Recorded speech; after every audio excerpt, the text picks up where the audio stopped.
A billionaire single father discovers that his son is going to lose his sight, until a poor girl says, "I know how to cure him," and what happens is unbelievable. Richard Maves straightened his expensive tie and checked his watch for the third time in 5 minutes. He was a man who lived by the clock. Every second counted when you were the most in-demand lawyer in town. "Mr. Maves," his secretary said through the slightly open door, "Judge Peterson called. He said you were right about the Wilson case." Richard nodded without lifting his eyes from the documents. Another victory to add to his flawless record. In 10 years, he had never lost an important case. "Laura, remind me to call Ethan's school. I need to confirm the meeting with his teacher. It's already on your schedule for tomorrow at 4. Do you want me to postpone the meeting with the investors?" "That won't be necessary. I can handle both." Richard always managed to handle everything. It was his special talent. Organizing, planning, executing. People paid small fortunes for his efficiency. The phone rang and he picked it up on the first ring. Maves speaking. "Mr. Maves, this is Mary from Ethan's school. We need you to come pick up your son right now. There was an incident." Richard felt his stomach drop. "Is he hurt?" "Not physically, but he's very upset. His teacher will explain when you get here." On the way to the school, Richard drove faster than usual, something out of character for someone so controlled. His son was only 5 years old, 5 years and 3 months to be exact. He was all that remained of Clara, his wife who passed away giving birth to Ethan. When Richard entered the principal's office, he saw Ethan sitting in a chair that was too small for him, staring at the floor. His brown hair fell over his eyes. "Mr. Maves," Principal Winters greeted him. "Thank you for coming so quickly. Ms. Thompson is waiting for us." Richard knelt in front of his son. "Hey, champ. Are you okay?" Ethan didn't lift his eyes. He just made a small movement with his head that could have meant anything. In the meeting room, Mrs. Thompson looked worried. "Mr. Maves, today during art class, I asked the children to draw their families." Ethan stared at the blank paper for a long time. When I tried to help him, he said he couldn't see the paper clearly. Richard frowned. "What do you mean, couldn't see?" I thought it was just an excuse, so I suggested he move closer. He said the colors were blurry and started crying. When the other kids tried to comfort him, he said he couldn't see their faces clearly. Principal Winters stepped in. "Mr. Maves, this isn't the first time Ethan has mentioned vision problems. Last month, his PE teacher noticed he was having trouble catching the ball." Richard felt like he was in court with all the evidence stacked against him. How had he not noticed before? "I'll take him to the doctor immediately," he said, trying to regain control of the situation. "There's one more thing," Ms. Thompson continued. "Ethan hardly interacts with the other kids. He stays by himself during recess. When children approach him, he barely responds. We're concerned." "He's just shy," Richard defended, "like his mother." The two women exchanged glances. "Mr. Maves," Principal Winters said gently, "5-year-olds need social interaction. Ethan needs friends. And now he is with this vision issue." "I'll take care of it," Richard interrupted, standing up. "Thank you for letting me know." In the car, Ethan sat quietly in the back seat, gazing out the window. Richard watched him in the rearview mirror, feeling a mix of worry and guilt. "Want to tell me what happened today, champ?" Silence. "Ethan, you need to talk to me." "How can I help if I don't know what's going on?" The boy kept looking out the window. "The trees are getting blurry," he finally said, so softly Richard almost didn't hear. Richard felt a chill run down his spine. "How long have things been blurry?" Ethan shrugged. "Not sure." "A while. Why didn't you tell me before?" "You're always busy." Those simple words struck Richard like a slap. It was true. He was always busy. Meetings, cases, documents, deadlines. Ethan was just another item on his packed schedule. At home, Richard did something he rarely did. He called to cancel a meeting. "Laura, I need you to reschedule the meeting with Baker.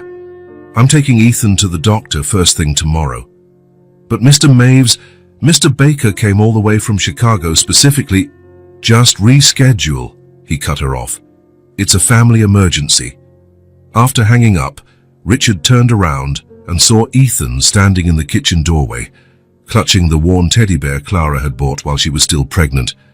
"I'm scared, Dad," Ethan said, his small voice trembling. Richard felt a lump in his throat. He didn't know how to deal with emotions, his or his son's.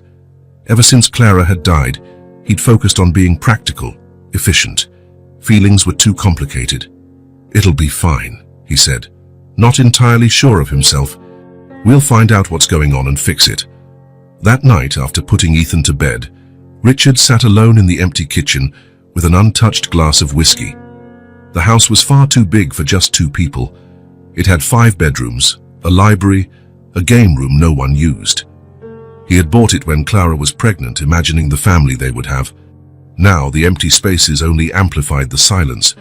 On the walls, there were photos of Clara everywhere. Richard wanted Ethan to know his mother's face, even if only in pictures. Clara was always smiling in them, her bright eyes promising a future that never came. "What am I supposed to do?" Richard asked Clara's photo on the wall. "I don't know how to be a father on my own." Silence was his only reply.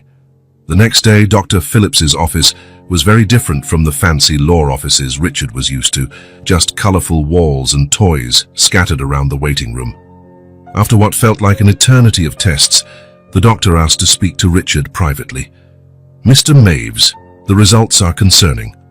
Ethan has a condition called retinitis pigmentosa. It's a degenerative disease of the retina." Richard felt the ground disappear under his feet. "What does that mean exactly?" The doctor adjusted his glasses. "It means Ethan's peripheral vision is deteriorating and will continue to worsen over time. It's a rare condition, especially in someone so young. But he's going to go blind?" The word barely escaped his lips. "We can't predict the speed of progression. Some patients keep central vision for decades. Others—" The doctor hesitated. "Others lose it more quickly." Richard ran a hand over his face, trying to process the news. "Is there a cure?" "Unfortunately, no. But there are treatments that can slow the progression, and there are therapies to help him adapt to the changes in his vision." Richard looked through the glass door. Ethan was in the waiting room, flipping through a book and bringing it closer and closer to his eyes to see the pictures. "How do I tell him?" "He's only 5. "With honesty, but without taking away his hope," the doctor replied. "Kids are surprisingly resilient, and he'll need you, Mr. Maves, a lot." On the way home, Richard tried to explain the situation in a way Ethan could understand. "Your eyes are special, champ. They work differently than most people's." Ethan looked at him with those big, innocent eyes, the same eyes that might not see him one day. "Different how?" Richard swallowed. "They'll need extra help. We'll see Dr. Phillips often, and he'll teach us how to take better care of them." "Will I go blind, Dad?" The direct question caught Richard off guard. "I heard the doctor talking," Ethan continued. "When you were in the room." Richard pulled the car to the shoulder. He turned to look his son in the eyes. "I don't know, Ethan, but I know that no matter what happens, I'll be with you. I promise." It was the first genuine promise he had made to his son in a long time. That night, after Ethan went to sleep, Richard cancelled the rest of his week's appointments. His clients could wait. His son could not. Sitting in his home office, surrounded by law books and trophies, Richard felt utterly lost. He was good at fixing legal problems, at winning impossible cases, but he couldn't win this one. He couldn't just fix Ethan's eyes. The phone rang. It was Martin, his partner at the firm. "Richard, what's going on? Laura said you cancelled everything this week. The Henderson case is in 3 days." "Ethan's sick," Richard said, his voice rough. "He has an eye disease. He's going to lose his sight, Martin." There was a long silence on the other end of the line. "My God, Richard, I'm so sorry. Is there anything we can do?" "There's no cure." The words felt bitter in his mouth. "Just treatments to slow it down." "How are you holding up?" The question caught Richard by surprise. No one asked how he was doing. He was Richard Maves, the unbeatable attorney. The man who solved problems, not the man who had problems. "I don't know," he finally admitted. "I don't know how to handle this. Do you want me to take over the Henderson case?" Richard thought for a moment. It was the biggest case of the year. The client would pay a fortune, But suddenly, it all seemed so insignificant. Yes, please. In fact, rearrange my cases for the next few weeks. I need time with Ethan. After hanging up, Richard went upstairs and quietly opened Ethan's bedroom door. The boy was asleep, clutching his worn teddy bear. His rocket-shaped nightlight cast stars on the ceiling. Richard sat on the edge of the bed, watching his son sleep. He realized he hadn't done this in years, simply watched Ethan without checking emails or thinking about the next case. "I'll do better," he whispered, brushing a curl of hair off his son's forehead. "I promise." The next morning, Richard did something unusual. He prepared a special breakfast. Animal-shaped pancakes with chocolate syrup and strawberries. They weren't perfect.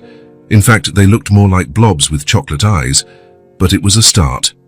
When Ethan walked into the kitchen, rubbing the sleep from his eyes, he stopped in surprise at the table. "Did you make all this?"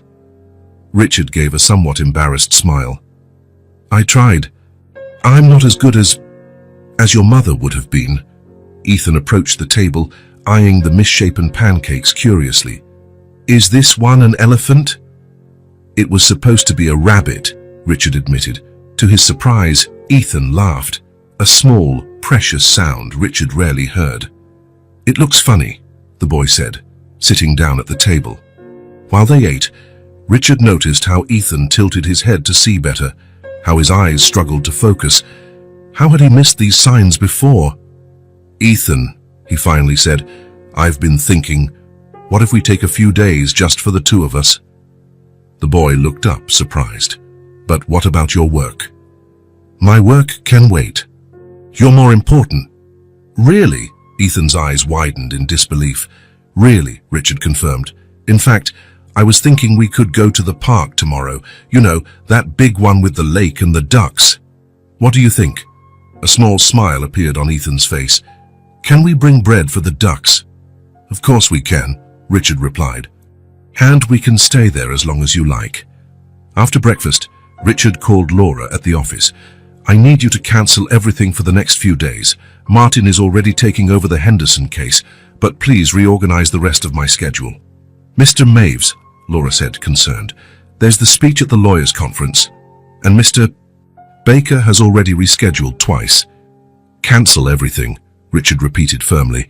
"For the first time in my career, I'm not available. My son needs me." When he hung up, Richard felt a weight lift from his shoulders. For years, his job had been his identity, his priority. Now, looking at Ethan sitting on the couch, holding a book close to his face, he realized how much he'd missed because of it. "What are you reading, champ?" Richard asked. Ethan held up the book. "It's about a boy who finds a dragon, but the letters are hard to see." Richard sat next to him. "How about I read it to you?" Ethan's eyes lit up. "Really?" "Sure," Richard said, taking the book. "Actually, we could make it a habit. Read together every night." As he read about the boy and the dragon, Richard felt something unusual stir in his chest. A mix of sadness and determination. Sadness for the time already lost, for what Ethan would face in the future. Determination to be present now, to be the father his son deserved. That night, while putting away Ethan's toys, Richard found a drawing under the bed. Two stick figures, one tall, one small, holding hands. Above them, in messy letters, were the words, "Me and Dad." Richard sat on the floor, holding the drawing gently. When was the last time he really held Ethan's hand? Not just to cross the street or go into school, but truly held it, connecting with him. He couldn't remember. Glancing around the silent house, at the expensive furniture and vacant spaces, Richard realized he had built a life that looked perfect on the outside, but was empty within. Ethan didn't need expensive toys or a huge house. He needed a dad who was there, who really saw him. And now, with Ethan's vision in danger, Richard finally understood what really mattered. Tomorrow, they would go to the park. A simple trip. But to Richard, it felt like the start of a new path. He didn't know what the future held for them, but he knew one thing. From now on, he would be truly present in his son's life. As he closed Ethan's bedroom door, Richard made a silent promise to himself and to Clara. He would be the father his son needed. Not just a provider, but a father in every sense. One who truly saw his child, even if one day Ethan could no longer see him. The next morning, Richard woke before his alarm. He lay there for a few minutes, staring at the ceiling. His mind was already racing, planning the day. On the bedside table, his phone vibrated. It was a message from Laura, his secretary. Reminder: meeting with Petromax at 10 a.m., Henderson case at 2 p.m., conference call with Tokyo at 4 p.m. Richard looked at the message for a long moment. The Henderson case was the biggest of the year, a millionaire client who would pay a fortune. The kind of case that made careers and headlines. Normally he would already be in the shower, refining his strategy. But today, something was different. He set the phone down and went to Ethan's room. He opened the door quietly and peeked inside. The boy was still asleep, hugging his worn teddy bear. Sunlight filtered through the curtains, illuminating his small face. Richard watched the slight crease on Ethan's brow even in sleep, as though he was worried in his dreams. He noticed a storybook on the floor, the one they had read together the night before. It was the first time in years that Richard had read Ethan a bedtime story. "We're going to the park tomorrow," he had promised before Ethan went to sleep. "Really?" the boy had asked, disbelieving. "Really?" Richard answered. "I promise." Now, watching his sleeping son, Richard knew exactly what he needed to do. Returning to his room, he grabbed his phone and typed out a message to Laura. "Cancel all my appointments for today. Family emergency." His phone rang almost immediately. "Richard," Laura sounded alarmed. "Is everything all right? I've never seen you cancel an appointment, much less an entire day." "I'm fine, Laura, but I need this day with my son." "What about the Henderson case? They won't allow a delay. You know that." Richard took a deep breath. "Give it to Martin. He has my full support and all my notes." "Are you sure this could be worth millions?" "I'm sure," Richard interrupted. "Some things are more important." When he hung up, Richard felt something strange, a mix of guilt and relief. For the first time in his career, he had chosen to be a father over being a lawyer. In the kitchen, Richard started preparing breakfast. He wasn't great at cooking. Clara had always handled that. Since she died, he'd hired someone who came 3 times a week, and the rest of the time they ordered food or ate at restaurants. But this morning, he wanted to do something special. He tried again to make animal-shaped pancakes. This time, he focused, using chocolate chips for eyes and fruit for decoration. "Dad?" came Ethan's sleepy voice.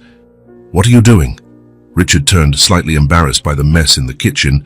Flour dusted nearly every surface, and there was a haphazard pile of pancakes on the counter. "Making breakfast," he said, attempting confidence. "It's a special day, remember?" Ethan rubbed his eyes. "We're going to the park." "Exactly. And after a big day at the park, we need a big breakfast." Richard set a pancake on Ethan's plate. "This one's supposed to be a lion. See the ears." Ethan studied the odd shape and smiled politely. "Cool." As they ate, Richard realized how rarely he sat down with his son on a weekday morning. Normally by now, Ethan would be at school and Richard would be at the office. "You know you don't have to take me to the park," Ethan said suddenly, stirring his cereal with a spoon. "I know you have important work." Richard's chest tightened.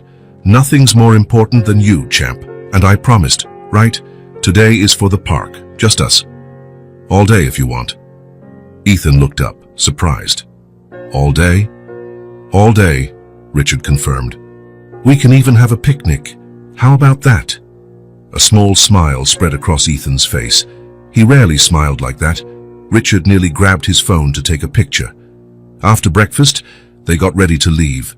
Richard wasn't quite sure what to pack for a whole day outdoors.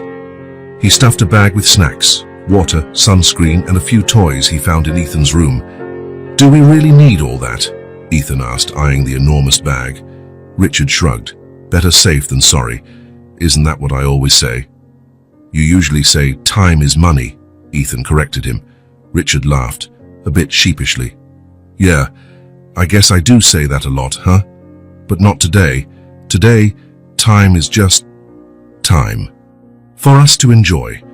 The park was about a 20-minute drive away, an expanse of green in the city center, with a lake, playground, and lots of trees.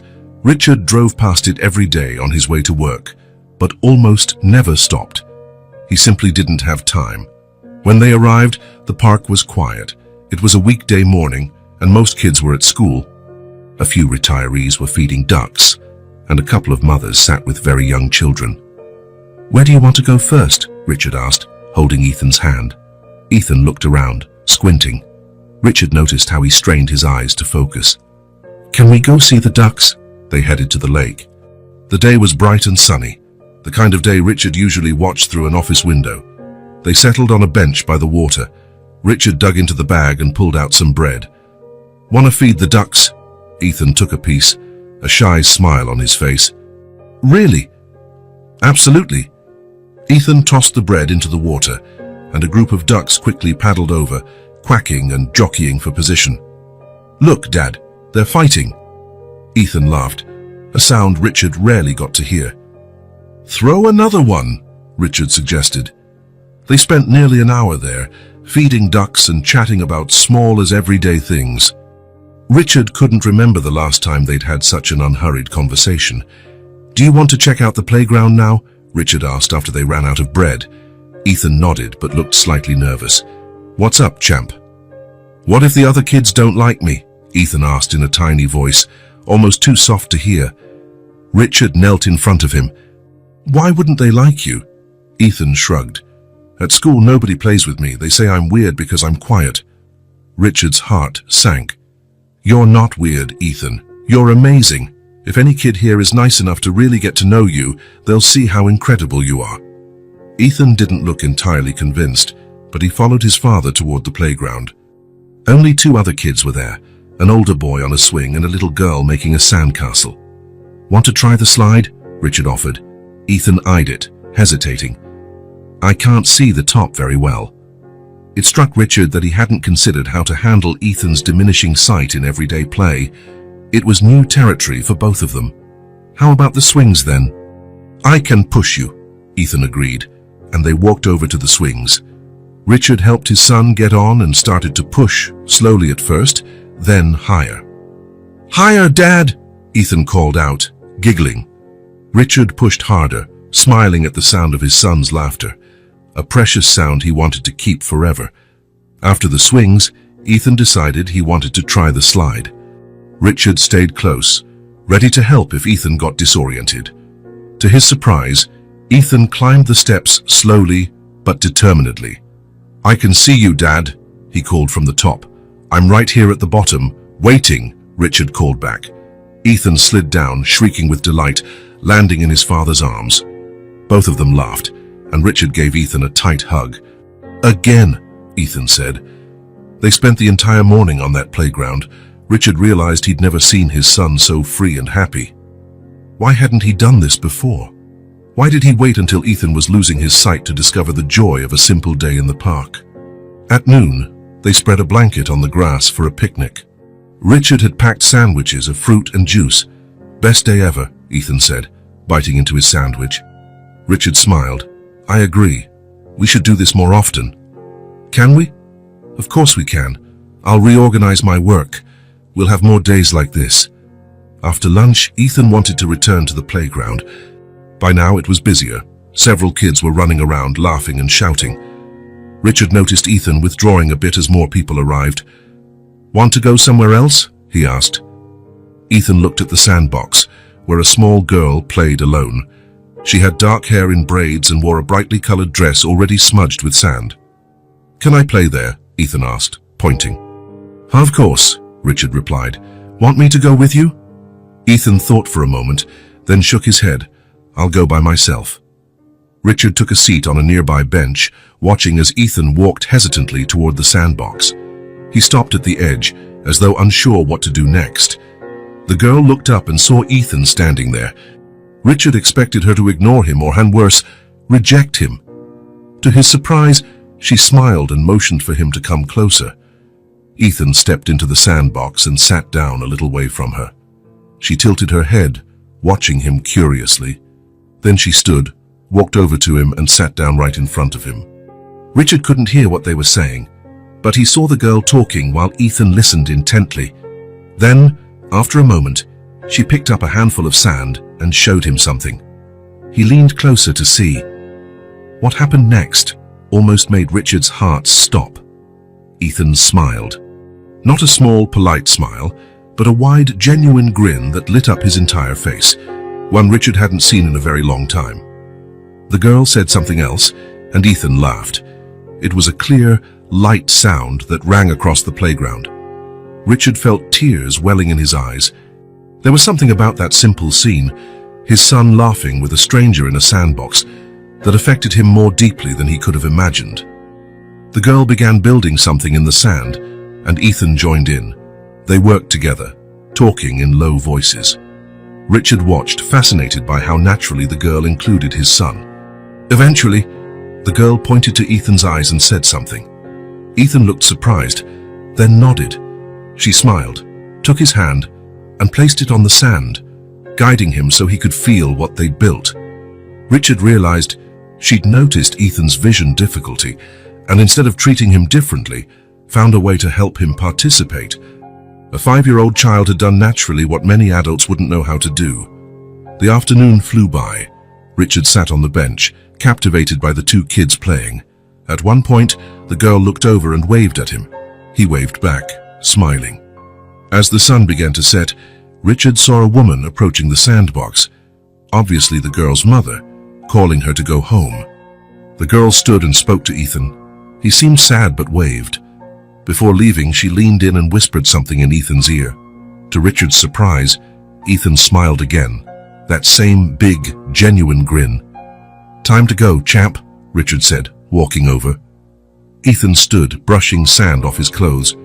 "Dad, I made a friend."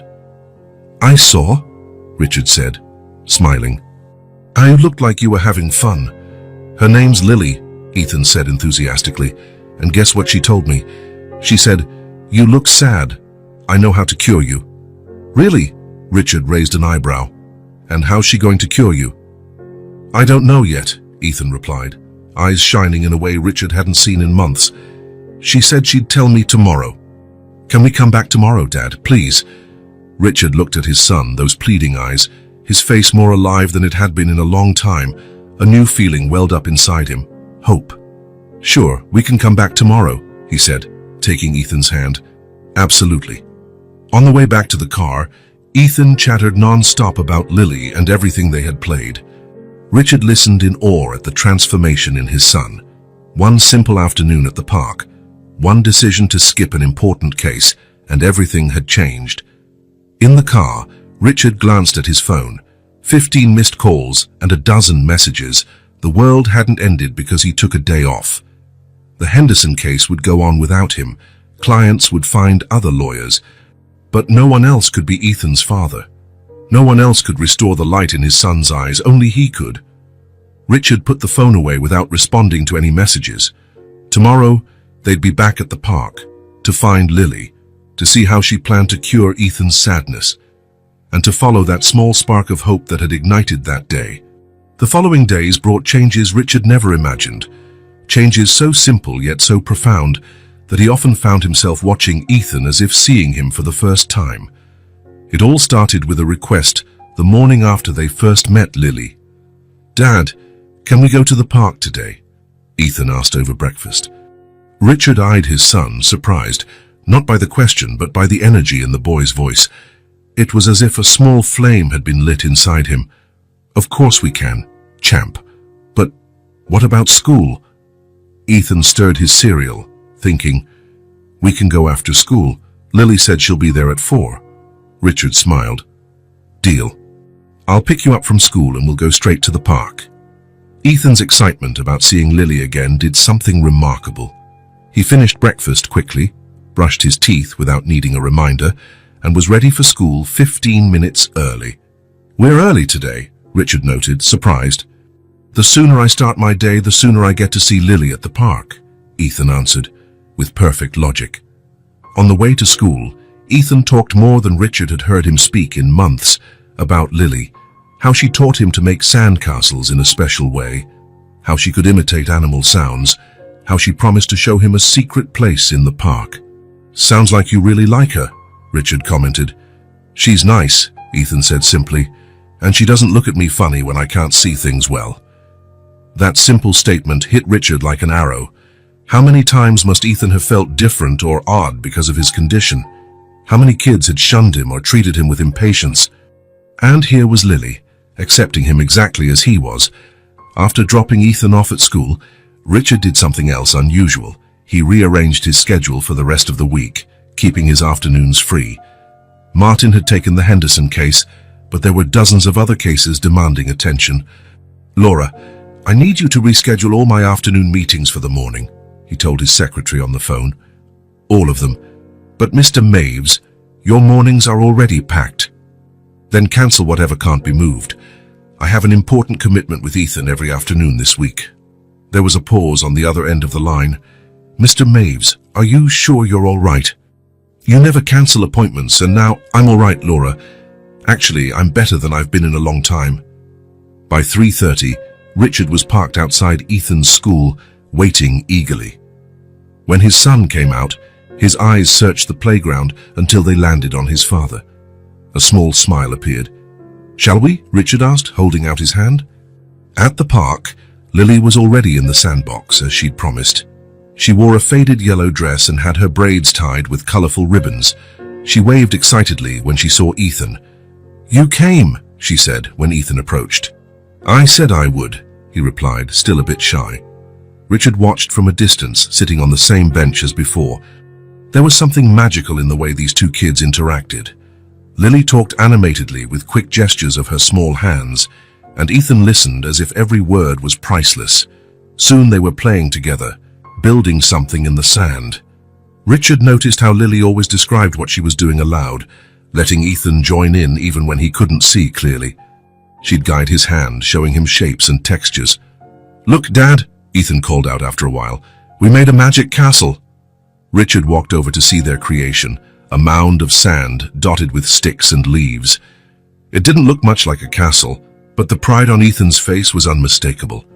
"It's the most impressive castle I've ever seen," Richard declared, crouching down to take a closer look. "It's a magic castle," Lily explained, eyes shining. "If you look at it the right way, you can see towers and flags, and even a dragon guarding the treasure." Richard looked at the pile of sand, trying to see what Lily described. "And what's the right way to look at it?" "With the eyes of your heart," she answered promptly. "Not with these." She pointed to her own eyes. Richard looked at Ethan, who seemed to understand exactly what Lily meant. There was a bond between them that went beyond words. That afternoon established a routine. Every day after school, Richard took Ethan to the park so he could meet Lily. Every day the two children played, talked, and laughed together. And every day, Richard watched, amazed at the transformation happening right before his eyes. The first week, Ethan was still reserved, talking more with Lily than with his father. But as time went by, something incredible began to happen. "Dad, look what Lily taught me," Ethan shouted one afternoon, running toward Richard. He was carefully holding a bird feather. "She said if you blow it gently like this," he demonstrated, sending the feather floating. "It's like magic." It was the first time in ages Ethan had started a conversation with his dad, sharing something enthusiastically. On another day, Richard arrived late at the park. Approaching the sandbox, he heard something that made him stop in his tracks. Ethan's laughter. Not a quiet chuckle, but a full-throated laugh that echoed across the playground. Lily had apparently made a funny face, and Ethan was laughing like it was the funniest thing he'd ever seen. That night, while serving dinner, Richard noticed another change. "Dad, Lily told me that stars are like lanterns hanging in the sky. Do you think that's true?" Richard smiled. "It's a beautiful way to look at them. Can we see the stars tonight?" "Sure." After dinner, they sat in the backyard, gazing at the night sky. Ethan nestled by his father, pointing at the different pinpoints of light. "That one's bigger, so it must be a special lantern," he decided. Richard looked at his son, feeling a tightness in his throat. How long had it been since they shared a moment like this? As the weeks went by, Richard started joining the children's games. At first, he felt awkward, an attorney in an expensive suit playing in the sand. But the sound of Ethan's laughter was worth any discomfort. "Do you guys need help with that castle?" he asked one day, kneeling down in the sand. Lily eyed him with her big, wise eyes. Can you make tall towers? Well, I used to build pillow forts as a kid, Richard replied. Maybe we can use the same idea for sand. Soon, he was as engrossed in castle building as they were. His suit was covered in sand, his pricey shoes were ruined, but he didn't care. The joy on Ethan's face was all that mattered. A month after meeting Lily, their lives had completely changed. Afternoons at the park were sacred. Richard had reorganized his job, delegated cases, and cut back his hours. His colleagues were shocked. His clients were disappointed, but he held firm. My son needs me right now, he explained to Martin over lunch one day. And honestly, I think he always did. I just didn't see it. At home, the changes were even more obvious. Ethan was no longer that quiet, withdrawn boy. He talked during dinner, telling stories about everything he and Lily had done. He drew more, filling the fridge with colorful pictures, many depicting a girl with braids and a yellow dress. Ethan still had regular appointments with Dr. Phillips. His condition hadn't improved. That was impossible, the doctor said. But his adaptation had. I'm impressed with his progress, Dr. Phillips remarked during one visit. He's adjusting very well to the changes in his vision. Occupational therapy is helping, but there's something else going on. He seems happier. He made a friend, Richard explained, a girl named Lily. They meet at the park every day. The doctor smiled. Sometimes the best medicine doesn't come in bottles.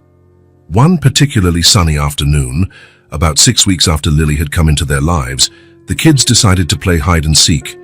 Richard worried. How could Ethan manage with his limited sight? Are you sure you want to play, champ? He asked, hesitating. Yes, Ethan answered eagerly.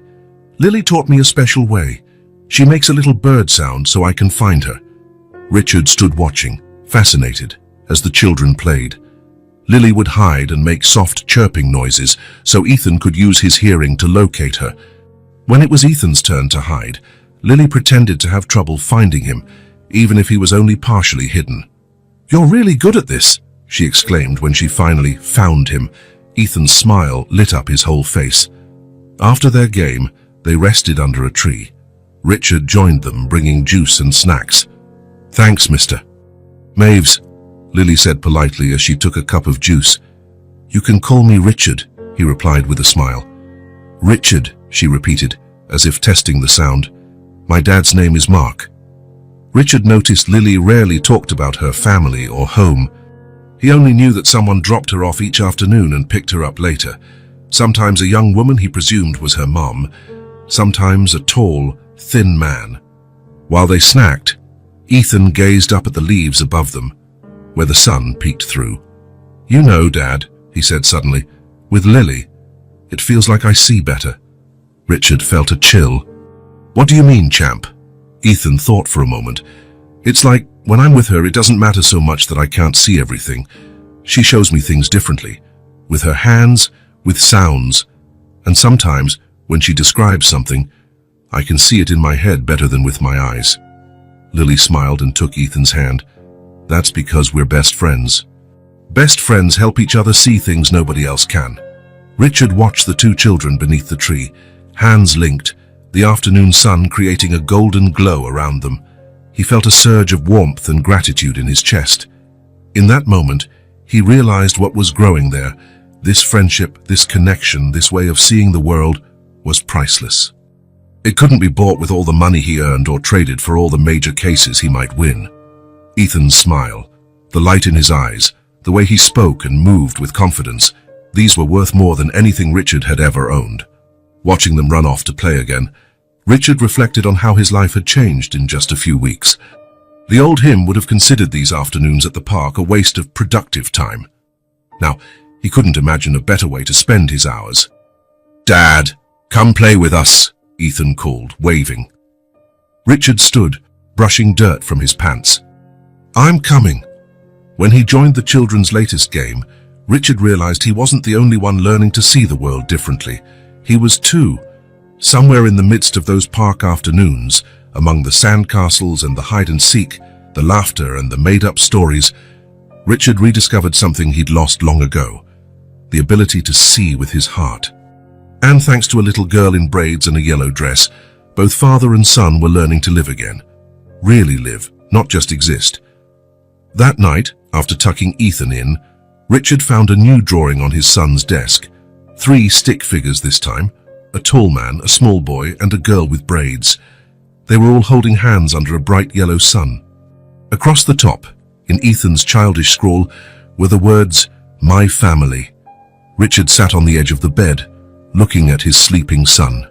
"Thank you for teaching me how to see," he whispered, kissing Ethan's forehead. Outside, the stars shimmered like lanterns hanging in the sky. The park was no longer just a meeting place for Ethan and Lily. It had become like a second home to them. Every tree, bench, and patch of sand held a story, an adventure, a shared laugh. On that sunny Thursday afternoon, the sky seemed particularly blue. Richard and Ethan arrived a bit early, and Ethan practically jumped out of the car before it had fully stopped. "Easy, champ," Richard teased. "Lily's not going anywhere." "But we have to finish the fort we started yesterday," Ethan insisted, tugging at his father's hand impatiently. Over the last 2 months, Richard had watched in awe as his son transformed. The quiet, downcast boy was gone, replaced by a curious, talkative child. His smiles, once so rare, appeared easily now, and it was all thanks to a friendship that began by chance in a sandbox. When they reached the playground, Lily wasn't there yet. "She's late," Ethan said, frowning. "Maybe she got held up at home," Richard replied, checking his watch. "She's only 10 minutes late, champ." Ethan plopped down on the edge of the sandbox, eyes fixed on the path where Lily usually appeared. Richard took his usual seat on the nearby bench, balancing some paperwork he had brought. Lately, he'd adapted to a new routine. He worked in the park while the kids played. 20 minutes later, Lily finally came running along the stone path. She wasn't alone. A young woman accompanied her, holding her hand. "Sorry I'm late," Lily called from halfway across the playground. Ethan jumped up, face lighting up. "I thought you weren't coming." Lily arrived, out of breath, her braids bouncing with each step. "I'd never miss our playtime. We just had a small problem at home." Richard approached, curious about the woman with Lily. She was young, possibly in her early 30s, with the same dark hair as Lily, though shorter. She wore simple jeans, a colorful blouse, and carried a heavy-looking tote bag. "Hi," she said, extending her free hand. "I'm Sandra, Lily's mom. You must be Richard. Lily talks about you and Ethan all the time." Richard shook her hand. "Pleased to finally meet you. Ethan can't stop talking about Lily either." Sandra smiled, a warm, genuine smile that reminded Richard of Lily's. "Sorry we're late today. I had a last-minute delivery." "A delivery? Cakes," she said, lifting the tote bag. "I bake cakes to order." "Actually, I brought something for you." She opened the bag and took out a small cardboard box. "Chocolate cupcakes. Lily said Ethan loves chocolate." Richard was taken aback. "Oh, you didn't have to go to any trouble." "It's no trouble," Sandra replied. "It's the least I can do. Lily comes home so happy these days. Her friendship with Ethan means the world to her." Richard glanced at Ethan and Lily, who had already run off to the sandbox. "It means a lot to Ethan too, more than I can say." Sandra checked her watch.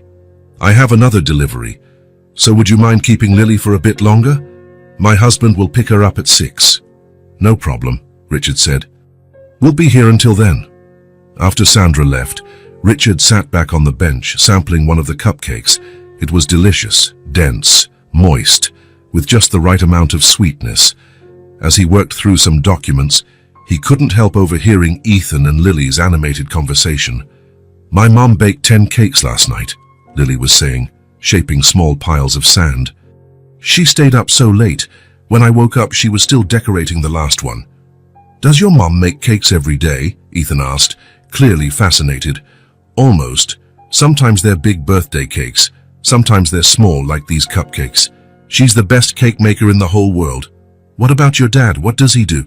Ethan asked innocently. Richard glanced up from his paperwork, interested in the answer. Lily continued patting the sand. "My dad's looking for work right now. He used to build big buildings, but his company closed. Now he stays at home with me when I'm not at school, and my mom bakes the cakes. He must be really nice, Ethan said. He's the best dad in the world, Lily declared proudly. He tells amazing stories and teaches me how to fix things. Yesterday we fixed the fan that was broken. He says we shouldn't buy new stuff when we can fix the old. Richard found himself smiling at Lily's pride, even under circumstances many would find challenging. She talked about her home life as though it was filled with wonders. As the afternoon wore on, Richard learned more about Lily's family through the kids' chatter. Sandra had been selling cakes for 2 years. Before that, she worked in a restaurant, but left to focus on Lily and to earn more on her own. Mark, Lily's father, had been out of work for 8 months, since the construction company he worked for shut down. "Do you live nearby?" Richard asked when the kids came over for some water. 6 blocks away, Lily replied, pointing down the street. "On Oak Street. It's a small house, but it has the best backyard in the world. My dad built me a swing on a big tree." "That sounds wonderful," Richard commented. "It's the best place ever," Lily exclaimed. "We have plants everywhere. My mom loves flowers, and my dad painted my room yellow because it's my favorite color." Richard felt a twinge of something, not quite envy, but a wistful admiration. The way Lily described her simple home sounded warmer than any description Ethan could give of their 3-story mansion. After the kids went back to the sandbox, Richard mulled over what he'd just heard. Their family facing financial struggle, but apparently rich in other ways money couldn't buy. He thought of his own situation, a successful lawyer with financial security who, until recently, barely knew his own son. At 6 o'clock, a tall, thin man walked into the park. Lily waved excitedly. "That's my dad," she cried, running over to him. Mark looked older than Richard expected, maybe late 30s. He had dark hair like Lily's, streaked with grey at the temples, and a kind face lined with worry. He wore faded jeans and a flannel shirt with rolled-up sleeves. "Daddy! Daddy!" Lily jumped into his arms. "This is Ethan, my best friend, and that's his dad, Richard." Mark set Lily down and held out his hand. "Mark Thompson, nice to finally meet you. Lily hasn't stopped talking about you." Richard shook his hand, calloused and strong, the hand of someone used to manual labor. "Richard Maves. Likewise. Ethan and Lily have become inseparable." Mark smiled, ruffling Lily's hair. "I've never seen her so excited about a friend before. You two have become really important to her." While they chatted, Ethan whispered something to Lily. She beamed and looked at her father. "Daddy, can Ethan come to our house sometime?" Mark looked mildly surprised but smiled. "Of course, sweetheart, if his dad says it's okay." 4 heads turned to Richard. "Please, Dad," Ethan begged, eyes full of hope. "I want to see her house." Richard hesitated for only a moment. "If it's not too much trouble for you." "Not at all," Mark answered. "We'd love to have you. How about Sunday? Sandra doesn't have any deliveries on Sundays." "Sunday sounds great," Richard agreed. Ethan and Lily both lit up with matching excited grins. On Sunday, Richard drove slowly down Oak Street, searching for the house number Mark had given him. It was a modest neighborhood. Small, tidy houses lined the street. "That's it," Ethan said, pointing to a light blue house with a small garden in front. Richard parked and studied the home for a moment. It was tiny compared to his mansion, a sloped roof, small but bright windows, and a front yard filled with potted flowers of every shape and color. "Let's go, Dad." Ethan was already unbuckling his seatbelt. Before they reached the front gate, the door swung open and Lily rushed out in her signature yellow dress. "You made it," she squealed, hugging Ethan. Mark and Sandra followed close behind, smiling and waving. "Welcome," Sandra called. "Come on in." The inside was exactly how Richard had imagined it, small but incredibly cozy. The living room had a worn but clean sofa adorned with bright handmade cushions. The walls were decorated with framed crayon drawings, clearly Lily's creations, and family photos. "It's modest," Mark said, almost apologetically, "but it's home." "It's lovely," Richard said sincerely. A delicious smell wafted from the kitchen, mingling with the scent of fresh flowers in vases. A shelf held board games and a few books. and a well-worn guitar leaned in the corner. "Come see my room." Lily grabbed Ethan's hand, pulling him down the hallway. Sandra smiled. "Go ahead. I'll finish up lunch. I hope you like lasagna." While Mark gave Richard a quick tour, Richard couldn't help noticing the little details that revealed so much about this family: photos of birthdays past, children's drawings taped to the fridge, a calendar on the wall with cake delivery dates written in neat rows. A home where every inch was lived in and loved. The backyard was small, but as Lily had promised, featured a big tree with a swing. Mark explained how he built it using recycled materials. "You don't need much to be happy," he said. "Just enough." Lunch was served at a tiny kitchen table that barely sat 5. Sandra's lasagna was incredible, and she'd baked a chocolate cake for dessert, Ethan's favorite, that made Richard understand why her cupcakes were so popular. The meal was filled with laughter and stories. Mark shared tales of his old construction job.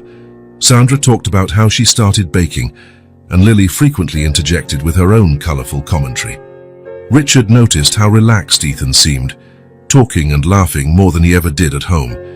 There was something about the warmth of this little house that brought out the best in him. After dessert, the kids ran off to the backyard to try the swing. Richard helped Sandra clear the dishes, despite her polite protests. "You have a wonderful home," he said, drying a plate. Sandra smiled. "It's not big, but it's full of love, and that's what really matters, right?" "Yes," Richard agreed, thinking of his own vast, nearly empty house. "It really is." On the drive home, Ethan couldn't stop talking about everything he'd seen and done. The swing in the backyard, the drawings on Lily's bedroom wall, the stories Mark had told. "Their house is cool, isn't it, Dad?" Ethan asked, eyes shining despite his limited vision. "It's very cool," Richard replied. "It's not as big as ours, but it feels happier." That innocent observation hit Richard like a punch to the gut. "What do you mean, champ?" Ethan thought about it. "They're always laughing and talking and doing things together. Our house is so big, but sometimes it's so quiet." Richard swallowed hard. "You're right. We need to change that." When they got back to their imposing mansion, Richard saw it with fresh eyes. The huge, silent rooms, the tasteful but impersonal decor, the spaces that went unused. Compared to the Thompsons' cozy, bustling home, his place felt more like a museum, beautiful but lifeless. That night, after putting Ethan to bed, Richard sat in his office, deep in thought. He remembered Lily's proud voice as she spoke of her unemployed dad, Sandra's tired but content smile as she served homemade lasagna, Mark's stories about building and fixing things. Then he thought about Lily herself, how she had brought color back into Ethan's world, showed him how to see with more than just his eyes, filled their quiet lives with laughter and stories. A wave of gratitude so intense it nearly overwhelmed him coursed through Richard. How could he repay a family who, without even trying, had saved his? His eyes fell on a stack of resumes on his desk. His firm was hiring a new facilities manager to oversee maintenance in several offices across the country. Someone with Mark's skills. Richard picked up the phone, his mind alight with possibilities. It wouldn't be charity, the firm truly needed someone like Mark. And Sandra's cakes. The office often ordered baked goods for meetings. Maybe there was a way to give back, without diminishing this family's pride. Something that honored the lives they'd built through hard work and love. Richard smiled as he scribbled notes. For the first time in ages, he felt genuinely inspired. Not by a legal challenge or a high-profile client, but by something far more valuable, the chance to make a difference for people who had changed his life. Early Monday morning, after visiting the Thompsons, Richard arrived at the office before usual. He'd spent half the night planning. When Laura came in with the day's schedule, he was already on his third coffee. "Morning, Mr. Maves, you're in early." Richard nodded, gesturing for her to sit. "Laura, I need your help with some changes." For the next hour, he outlined his plan. Laura listened, jotting notes and occasionally raising an eyebrow. After all, it wasn't every day that Richard Maves, known for his near-obsessive dedication, decided to overhaul his professional life. "So, in summary," Laura said, "you want to create a new facilities manager position, reduce your personal caseload, and switch our baked goods supplier for office events." Richard chuckled. That's it in a nutshell. May I ask what brought on these sudden changes? Richard twirled a pen between his fingers. Let's just say I've recently discovered the value of some things money can't buy. That same afternoon, after his scheduled meetings, Richard drove to Oak Street. He'd called Mark earlier, asking to talk privately. He parked outside the light blue house, feeling a mix of nerves and anticipation, emotions he rarely felt, even before major trials. Mark greeted him on the porch, looking a bit anxious. "Richard, is everything okay? Is Ethan all right?" "He's fine. Better than ever," Richard reassured him. "I actually wanted to discuss something else with you. Mind if we walk?" As they strolled the quiet neighborhood, Richard explained about the open position. He described the responsibilities, the salary, significantly higher than Mark's previous job, and the benefits. "This isn't charity," Richard emphasized. "My firm genuinely needs someone with your experience. Our last facilities manager retired 3 months ago, and we haven't found the right fit." Mark stopped walking, eyeing Richard with an expression that was hard to read. "Why me? There must be dozens of construction supervisors in town." Richard held his gaze. "Because I've seen how you handle your home, how you improvise solutions with limited resources. I've seen the pride Lily takes in how you fix things. I need someone who doesn't just understand construction, but who knows the value of every dollar spent. Someone who'll treat the office like it's his own house." Mark fell silent for a long moment.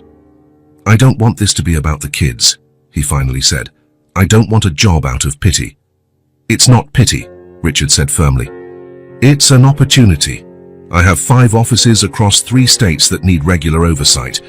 I need someone dependable, who knows the field. Yes, I met you through our kids, but I'm offering this job because of what I've seen in you." After a few more questions, Mark agreed to come to the office for a formal interview. "I'm not promising anything," he cautioned. "I need to see if it's really something I can do." "That's fair," Richard replied. "And there's one more thing." Richard mentioned his plan to regularly order cakes and sweets for the office, for birthdays, meetings, and corporate events. "We currently buy from a bakery downtown, but after tasting Sandra's cakes, well, there's no comparison. Would she be interested in supplying our events?" Mark broke into a grin. "You'd have to ask her, but I can tell you it would be a dream come true. Sandra's always wanted to expand, but we haven't had the capital or contacts." When they returned, Sandra was in the kitchen, covered in flour. The smell of vanilla and cinnamon filled the air. "Richard, what a nice surprise. Lily and Ethan aren't here." "I'm actually here to talk business," Richard said, "with both of you." Sandra listened carefully as he described the possibility of weekly orders, event catering, and the potential for even larger commissions. Her eyes widened at the numbers. "That's more than I make in 2 months," she murmured, sounding both thrilled and overwhelmed. "It's just an offer," Richard clarified quickly. "I understand if it's too much or—" "No," Sandra laughed. "Not too much. Just, it sounds too good to be true." "Everything happens for a reason," Richard said seriously. "You have no idea how much Lily has done for Ethan. For both of us, really. I'm not offering anything you don't deserve on your own merits." "But I won't pretend I'm not grateful." Sandra exchanged a look with Mark. Some silent communication passed between them. "Could we think about it?" Mark asked. "Of course," Richard said, heading for the door. "No pressure. The offer stands whenever you decide. Just please don't mention this to the kids yet," he added at the door, "especially about Mark's potential job. I don't want Lily or Ethan thinking anything will change between them." 3 days later, Mark showed up at the firm for the formal interview. He wore a suit that was slightly too big, probably borrowed, but had made an effort to look professional. The HR department conducted the interview, while Richard observed to ensure everything went through proper channels. Mark impressed everyone with his practical knowledge and experience. By day's end, the job was his. "Thank you," he told Richard, shaking hands to seal the deal. "This means more than I can ever say." Richard smiled. "Just do a good job. That's all I'm asking." As for Sandra, she agreed to start with smaller office orders to see if she could handle the volume. The first time her cupcakes were served at a board meeting, Richard had the pleasure of seeing normally stoic executives squabble over the last one. Within weeks, Maves and Associates had a new facilities manager who was incredibly dedicated, and a new go-to cake supplier for every event. But the biggest changes of all were happening in Richard's personal life. Sticking to his plan, he significantly reduced his hours. He delegated cases, turned down new clients, and reorganized his schedule so he could be home every afternoon. The firm could run without him for a few hours a day, he discovered. The world didn't end if he wasn't available 24/7. Ethan, on the other hand, needed him, and now Richard was there. Every afternoon, after picking Ethan up from school, they had a ritual. Sometimes they'd go to the park to meet Lily. Other times, they'd stay home and explore new hobbies together. Richard discovered he liked cooking, something he'd never tried. They started with simple recipes: pancakes, cookies, mac and cheese. Often, the results were disastrous, but the laughter they shared was worth every failed attempt. "I don't think it's supposed to be black," Ethan observed one afternoon, regarding a tray of charred cookies. Richard laughed, ruffling his son's hair. "Maybe we need Sandra to give us lessons, huh?" Another day, they tried building a model airplane. Used to precision in his legal work, Richard felt frustrated when tiny pieces slipped through his fingers. For Ethan, with his limited vision, it was an even bigger challenge. "We need a magnifying glass," Ethan said after his third failed attempt to glue a miniature part. The next day, Richard showed up with the biggest magnifying glass he could find. Together, patiently and with plenty of laughter, they finally finished the model. It wasn't perfect, several pieces were crooked, but it was theirs. The little plane took pride of place on Ethan's shelf. Even their nights changed. Instead of working late in his office, Richard spent at least an hour reading to Ethan before bed. They started with easy books, then moved on to longer stories that took several nights to finish. "Just one more chapter, Dad," Ethan would plead whenever Richard tried to stop. Discovering he loved those quiet evening hours as much as Ethan, Richard almost always gave in. The transformation in Ethan was visible to everyone. His posture, once hunched and guarded, was now upright and assured. His voice, once a timid whisper, filled the house with questions, comments, and laughter. Even the way he walked changed. His steps were more certain, as though he knew exactly where he was going, despite his visual limits. One Saturday, as they walked through the mall to buy Ethan new clothes, he'd grown considerably in the past few months. They passed a music store. Ethan stopped, fascinated by the guitars in the display window. "Lily's dad has a guitar," he remarked. "He plays songs for us sometimes." Richard looked at his son, noticing the spark of interest in his eyes. "Would you like to learn how to play?" Ethan's face lit up. "Could we?" "Sure. We can learn together." That same afternoon, they left the store with 2 guitars, a small one for Ethan and a regular-sized one for Richard, and a promise to take weekly lessons. The guitar lessons became another ritual.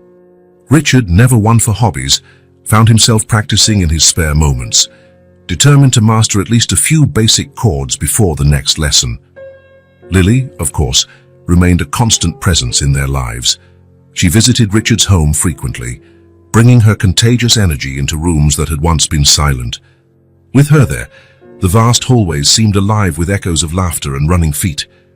What amazed Richard most was how Lily remained unchanged despite her family's improving circumstances. Even with her dad now employed in a prestigious job and her mom's cake business flourishing, Lily was still the same bright, straightforward girl they'd met at the park. "Does your dad like his new job?" Richard asked her one afternoon as the kids played in his yard. "He loves it," Lily answered, not taking her eyes off the blocks she was stacking. "He says it's like building buildings, but now he takes care of them after they're done. He likes working for you, but said you're not as bossy as you seem." Richard nearly choked on his tea, laughing. "He said that, did he?" "Oops!" Lily clapped a hand to her mouth, eyes dancing with mischief. "Maybe I wasn't supposed to tell." That disarming honesty was what made Lily so special. She spoke her mind without filters. In a world Richard was used to, full of half-truths and hidden agendas, her sincerity was like a breath of fresh air. A month into Mark's new job, Richard received an unexpected call during a meeting. It was Ethan's school. "Mr. Maves, this is Principal Winters. There was a small accident at recess. Ethan's fine, but we think you should come get him. Richard's heart pounded. I'm on my way. Without hesitation, he excused himself from the clients, letting Martin finish. A few months ago, he'd have considered it unthinkable to abandon an important meeting. Now he didn't think twice. At school, he found Ethan in the nurse's office with a bandage on his knee. What happened, champ? He asked, gently examining the scrape. We were playing tag, Ethan explained, sounding more excited than hurt. I fell, but I didn't cry. The nurse smiled. He was very brave, but we thought we should call you because he bumped his head too. It's minor, but given his condition, Richard nodded, relieved. Thanks for letting me know. I'll take him to the doctor just to be sure. In the car, Ethan gazed out the window, clearly untroubled by his mishap. Know what was really cool, Dad? He said suddenly. When I fell, everyone came over to check on me. I have friends now. Lots of friends. Richard felt his throat tighten. Of course you do. You're a great kid. And guess what else? Ethan continued. I told everyone my dad is a super lawyer who helps people. Tommy said his dad is a firefighter and saves people. But I said you save people too, just in a different way. Richard blinked back tears. Oh, really? Yeah. Ethan turned to face him, eyes shining with admiration. You're my hero, Dad, like Superman, only real. In that moment, driving toward the hospital with his son by his side, Richard felt how drastically his life had changed. Not long ago, he defined himself by his career successes. Now, the greatest title he had was Ethan's hero. Dr. Phillips examined Ethan carefully, especially his eyes. I see no damage, the doctor said after the checkup, but I'm amazed how well he moves given his condition. He seems far more confident than he was last time. He has a special friend, Richard explained. She taught him to look at the world differently. The doctor smiled. Sometimes the best medicine doesn't come from a hospital. That night, after Ethan was asleep, Richard sat on the porch, sipping a glass of wine while gazing at the stars. He thought about how life had changed in the past few months. His son, once so quiet and sad, now filled their home with excitement and laughter. His career, once his entire identity, now took second place. And his big house, once just a place to sleep between workdays, was finally becoming a real home. It all started with a devastating diagnosis and an afternoon at the park, with a little girl in a yellow dress who showed his son how to see beyond his eyes. Richard raised his glass in a silent toast to the moon, a gesture of gratitude for life's unexpected turns, for the Thompsons, who had entered his life at the perfect time, for Lily, whose childlike wisdom changed everything, and most of all, for Ethan, his son, his hero. Saturday morning arrived like so many others in recent months. Richard woke with the first rays of sunshine peeking through the window. He'd gotten used to early mornings, even on weekends. Before, he would have used that extra hour to work, but now he savored the quiet moments of a waking house. He brewed coffee and took it out to the porch, enjoying the still cool air. His garden was starting to thrive. He'd hired a landscaper after noticing how Ethan loved the flowers at Lily's. Now, small buds of color dotted once barren patches. Richard smiled, thinking about how different his life was now. The workaholic attorney, living in an impersonal mansion, now cared about flowers and got excited about guitar lessons. Who would have guessed? He checked the clock. 8:30. Ethan typically slept until 9 on weekends. That left Richard a little time to review documents for a case. Even with his new routine, he remained a respected lawyer, just one with different priorities. He was absorbed in reading when he heard hurried footsteps inside. Glancing at the clock, he was surprised. 8:40. Ethan was up earlier than usual. The porch door flew open and Ethan burst out, still in pajamas, hair sticking up every which way, eyes wide with excitement. "Dad!" he nearly shouted, urgency in his voice that made Richard set the paperwork aside immediately. "What is it, champ? Are you okay?" Ethan stood there, breathing hard, an unfamiliar expression on his face, part excitement, part disbelief. "Dad," he repeated, more calmly. "I think my eyesight got better." Richard froze, coffee cup halfway to his lips. "What do you mean?" When I woke up, I could see the dinosaur poster on the wall, the one you put up last month. Before it was just blurry shapes, but today I could actually see the pictures. Richard carefully set his mug down, his hands trembling. He didn't want to give Ethan false hope. The doctor had said retinitis pigmentosa had no cure. His vision might stabilize but improve. "Did you sleep well?" he asked gently. "Sometimes when we wake up, our eyes can play tricks." "No, Dad, it's different," Ethan insisted, tugging Richard's sleeve. "Come see." Ethan led him inside, up to his room. He pointed at the dinosaur poster, a recent addition to brighten the room, part of Richard's efforts to make it more fun. "Look, I can see that one's a T-Rex, and that one's a Triceratops." Ethan pointed out specific details. Before, it was just blurry. Richard studied his son intently, feeling a mix of hope and caution. It could be just a good vision day. The doctors had explained that Ethan's sight might fluctuate. "Let's do a test, okay?" Richard suggested, trying to stay calm. He grabbed a book from the shelf, one of Ethan's favorites, but with fairly small print. "Can you read the first line?" Ethan held the book at a distance that normally would have been too far. "The little dragon had never flown so high," he read without hesitation, grinning so brightly that Richard's heart ached. "See, Dad, I can read it." Richard swallowed hard. "That's incredible, champ. Can we call Dr. Phillips? I want to tell him."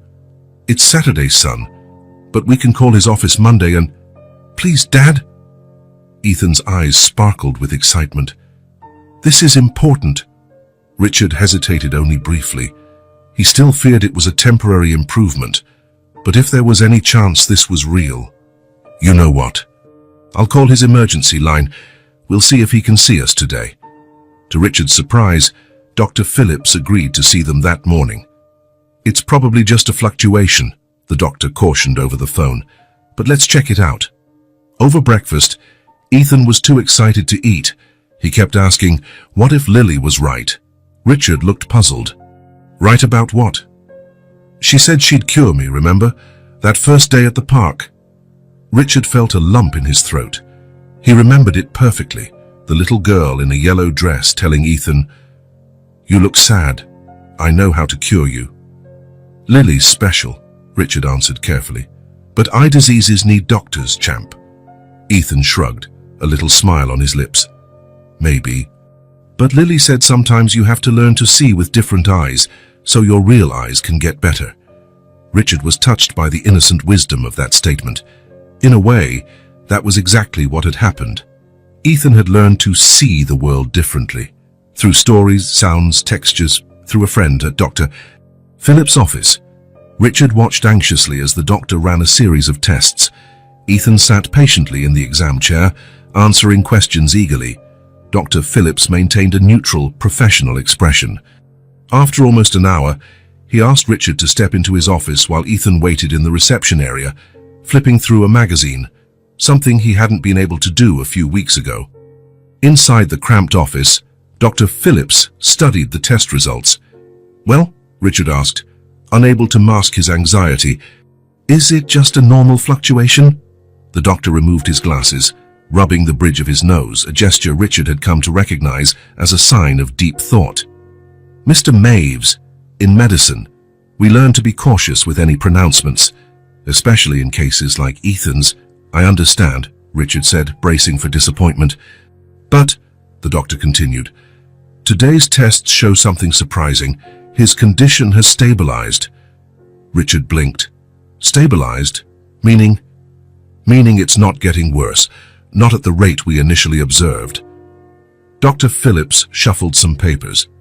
"When we first diagnosed Ethan, his peripheral vision was deteriorating quickly.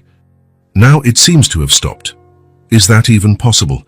I thought retinitis pigmentosa was always progressive." "It is progressive, as yes, but the rate can vary a lot. Sometimes there are periods where the disease doesn't advance, for months, even years. In very rare cases, especially in children, we might see small improvements in central acuity, even if peripheral vision remains compromised." "So he really is seeing better?" Richard's voice cracked on the last word.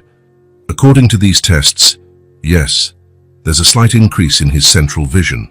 This isn't a cure. The underlying condition is still there. But for now, he's genuinely seeing a bit better than at our last check. Richard gripped the arms of his chair to steady himself as relief, joy, and disbelief washed over him. How is that possible? Dr. Phillips gave a small, kind smile. Medicine doesn't have all the answers, Mr. Maves. We know the human brain is remarkably adaptable, especially in children.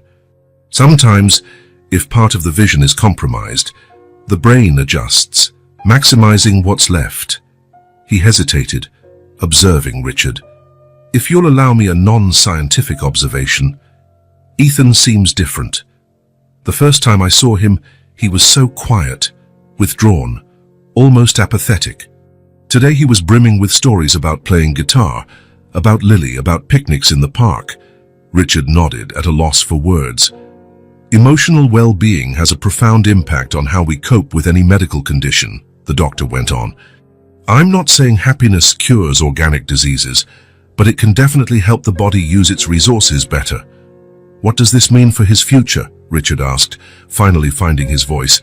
We continue treatment and therapy. Keep monitoring him closely. I can't promise this stabilization is permanent, but for now, Dr. Phillips smiled again. For now, let's celebrate the good news. Returning to the waiting room, Richard found Ethan hopping off his chair. So, was I right? Can I see better? He asked, eyes full of anticipation. Richard exchanged a glance with the doctor, who nodded encouragingly. Yes, champ. The doctor confirms your condition has stabilized.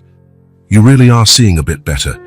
Ethan's face lit up with a smile so bright that Richard had to quickly turn away, pretending to organize some papers. He didn't want his son to see the tears threatening to spill.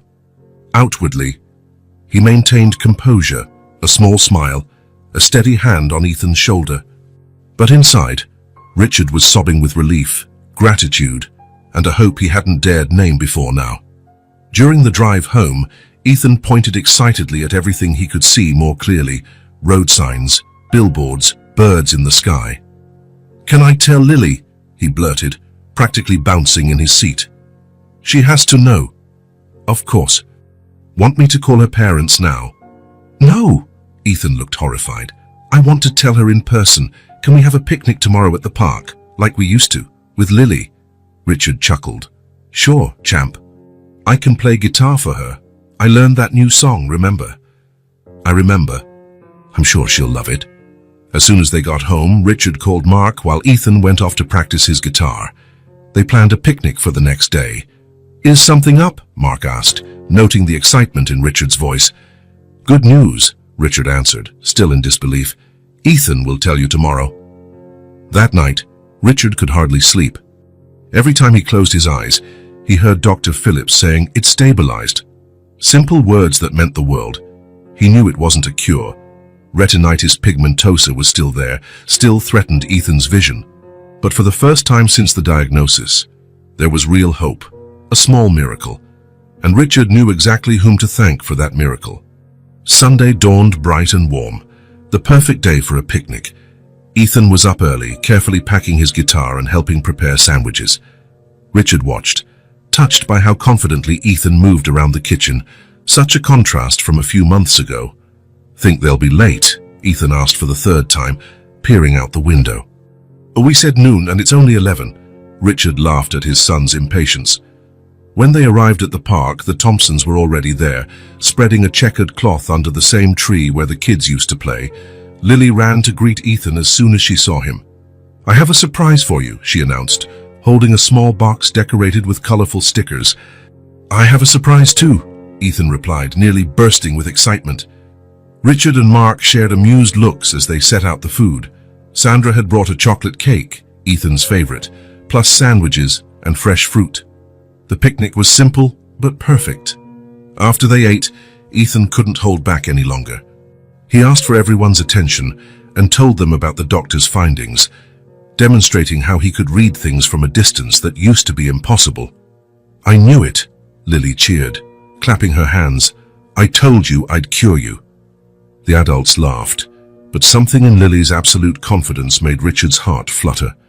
In a way, Lily really had cured Ethan, not of his physical condition, but of the sadness and isolation that had consumed him.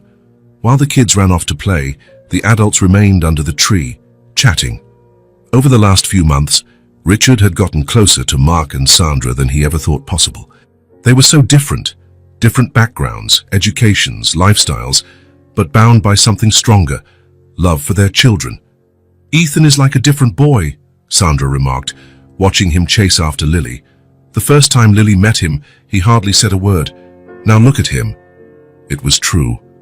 Ethan ran and jumped, full of confidence few would have believed possible just a short time ago. "All thanks to Lily," Richard said. Sandra smiled, but there was a trace of worry in her eyes, something Richard noticed immediately. "Is everything all right?" he asked gently. Sandra hesitated, exchanging a look with Mark, who nodded encouragingly. "We've been thinking about the future, about Lily's education," she began. "The school she's at does its best, but their resources are limited. We've always dreamed of sending her somewhere better." Richard listened closely. With Mark's new job and Sandra's growing cake business, they could consider a private school for Lily, but it would still be tough financially. "Lily's so bright," Sandra continued.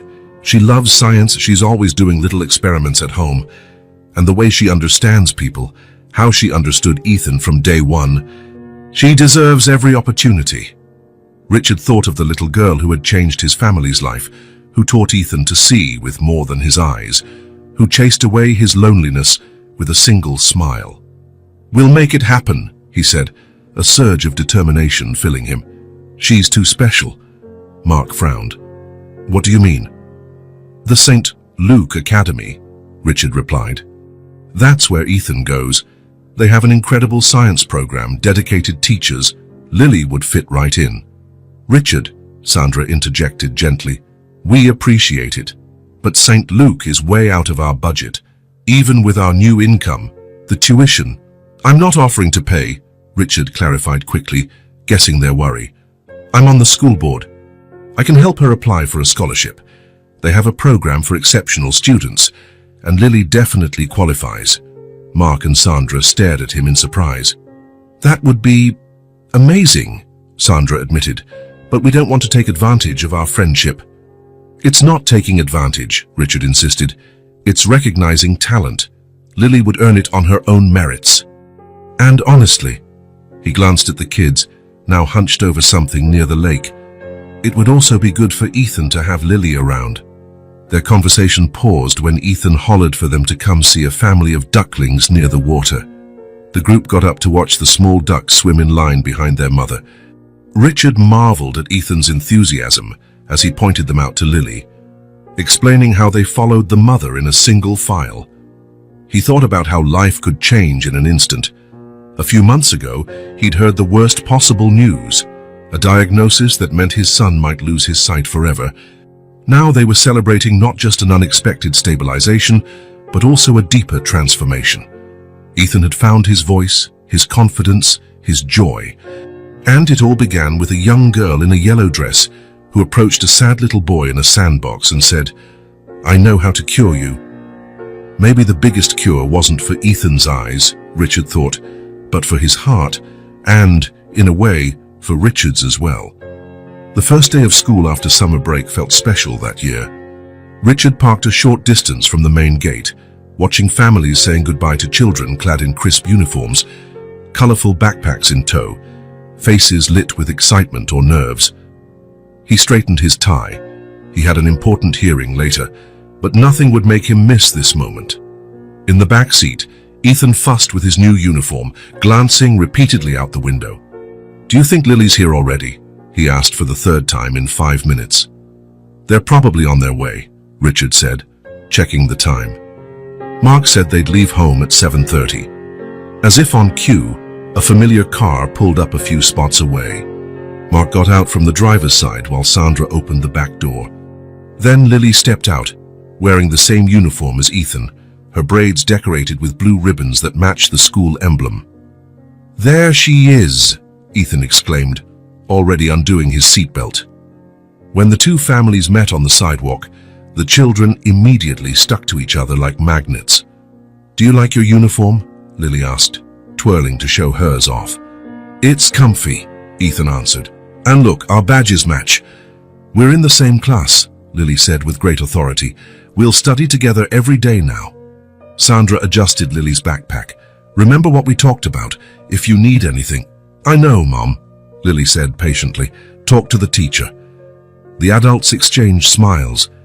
Even in a brand new setting, Lily's confidence remained unshakable. "Ready, champ?" Richard asked, crouching to Ethan's level. The boy nodded, his eyes shining behind new glasses, an extra precaution recommended by Dr. Phillips, even though his vision had stabilized.